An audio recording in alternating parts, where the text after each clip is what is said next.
একাধিক জায়গায় উত্তেজনা ছড়িয়েছে, কি বলবেন এটা নিয়ে? দেখুন, ভাঙড়ে আমি শান্তি শৃঙ্খলা প্রতিষ্ঠা করতে চাই ভাঙড়ের সাধারণ মানুষকে নিয়ে। এ আহ্বান করেছি ভাঙড়ের 1,26,555 জন আমাকে ভোট দিয়েছিল। তার বাইরে যারা অনেকে ভোট দিয়েছে আমাকে ছাড়া অন্যদের, প্রত্যেকের আমি এখন অভিভাবক তথা বিধায়ক। ভাঙড়ে শান্তি প্রতিষ্ঠা করার দায়িত্ব হচ্ছে আমাদের প্রত্যেকের। এখন খবর পাচ্ছি আইএসএফ এর নাম করে কিছু মানুষজন ব্যক্তিগত স্বার্থ চরিতার্থের চেষ্টা করছে। আজকে আমার এখানে আসার কথা ছিল না, কিন্তু আমাকে তড়িঘড়ি আমার অন্য প্রোগ্রাম কাজ করে এখানে আসতে হয়েছে। আমি আপনাদের ভিডিও ফুটেজও দিয়ে দেবো খুব তাড়াতাড়ি, এখনই দিচ্ছি, যে আমি আমার 13টা অঞ্চল নেতৃত্বদের নিয়ে আমি মিটিংয়ে বসেছিলাম। দীর্ঘক্ষণ ধরে মিটিং করেছি, তাদেরকে কড়া নির্দেশনা দিয়েছি আমি, যে তাদেরকে দেখতে হবে। তারা এটা বলেছে যে তাদের অজান্তি কিছু অসাধু মানুষ আইএসএফ সেজে এই ধরনের অত্যাচার সাধারণ মানুষকে করেছে, যারা তৃণমূলের। বা এটা হয়েছে পারিবারিক অশান্তি হয়েছে, এখন সে আইএসএফ সেজে গিয়ে তার অন্যজনকে মারধর করেছে। আইএসএফ এর নামে দোষ আসছে, এটা মিথ্যা, মানে এটা আইএসএফ কে বুমেরাং করা হচ্ছে। বা এটা ঘটনা ঘটেছে আইএসএফ তৃণমূল করতো, ক্ষমতা দেখিয়ে জমি দখল করে রেখেছিল।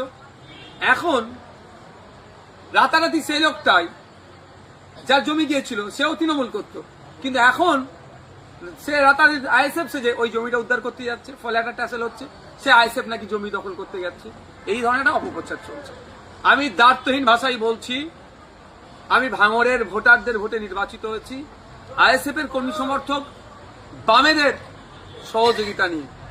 আমি এখন প্রত্যেকটা ভাঙড়বাসীর এমএলএ, সুতরাং প্রত্যেকটা ভাঙড়বাসী যাতে শান্তির সাথে থাকতে পারে, শান্তি শৃঙ্খলার সাথে আমরা চলাফিরটা করতে পারি, সেটা দায়িত্ব আমাদের বর্তায়।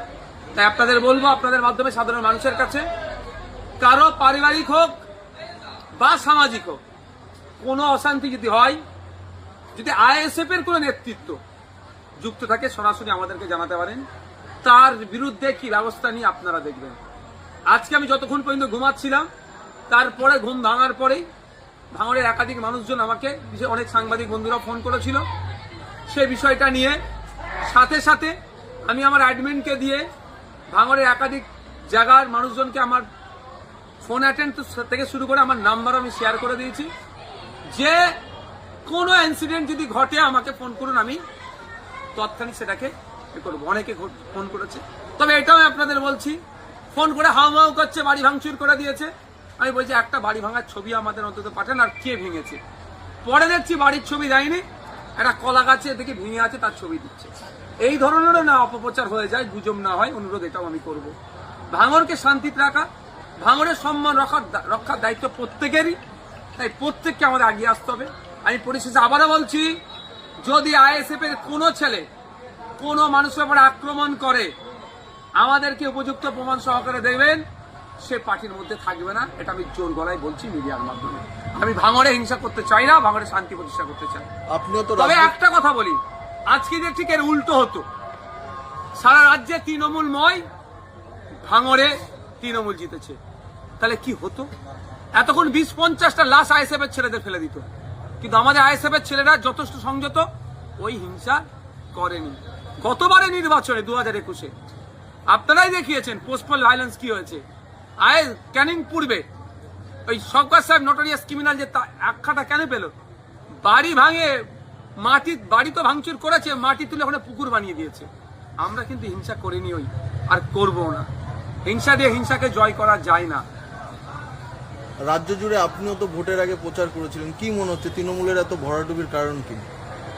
জাগলগাছি হাই মাদ্রাসা নির্বাচনে যখন নমিনেশন ফর্ম জমা করার ডেট ছিল, থানার সামনে যেভাবে তৃণমূলের লোকজন আক্রমণ করেছিল, সেই সময় একটা কথা বলেছিলাম, যে একটা সামান্য মাদ্রাসার অভিভাবক নির্বাচনে যদি এরা এই গুন্ডাগার্দি দেখায়, তাহলে সাধারণ মানুষের প্রতি এদের কোনো কনফিডেন্স নাই। যদি সুযোগ পায় সাধারণ মানুষ ভোট দেওয়া, তাহলে কিন্তু এদের আর খুঁজে পাওয়া যাবে না। সাধারণ মানুষ সুযোগ পেয়েছে, এদেরকে ধুলোর মতো উড়িয়ে দিয়েছে গণতান্ত্রিক প্রক্রিয়া। আর একটা যেটা বিষয়, মানে এই সময় তো বিভিন্ন যেহেতু রাজ্যের সরকার নেই তৃণমূল, ফলে বিভিন্ন জায়গা থেকে তো তৃণমূল নেতারা আসছে আপনাদের সঙ্গে যোগাযোগ করতে, তাদেরকে কি সব দলে নেওয়া হবে? দেখুন, অনেকে যোগাযোগ করছেন।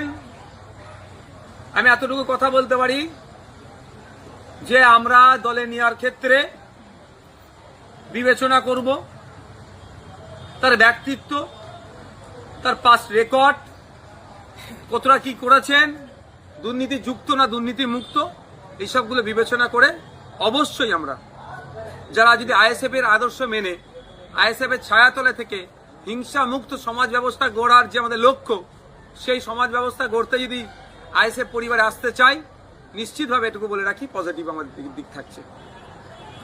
অভিষেক ব্যানার্জি নিজে ভাঙড়ে এসে বলেছিলেন 4 তারিখের পর ডিজে বাজবে, সেই বিষয়টি নিয়ে কি বলবেন? দেখুন, আমি ডিজেটাকে উনি কিভাবে বাজাতে চেয়েছে বলতে পারবো না। যে ডিজেকে আমরা জানি সেটা আইন বহির্ভূত। আমি বারবার বলি ডিজে বাজানো যাবে না।